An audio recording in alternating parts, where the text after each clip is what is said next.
I'm Kenny, and I'd like to welcome you to Inline Fence. Today, we have a modified style full panel. Right now, all we have set is the post.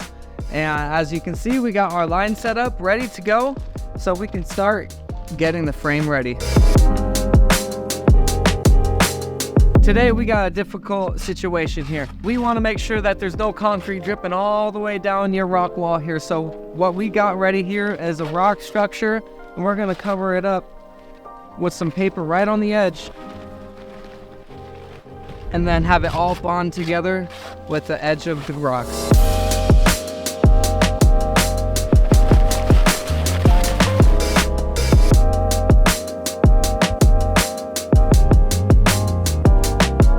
All right, this is one of our most trustworthy foremen, Ruslan here. Now what he's doing right now is mixing up the concrete right at the top. So in the end, we have this finished look right here with this top crown on the concrete. Now what is so important about this concrete looking like this is that we don't have any water buildup right at the post. And this is what mostly rots out our post in the end. It's not this part of the post that rots, it's the bottom. So we want to make sure it's protected.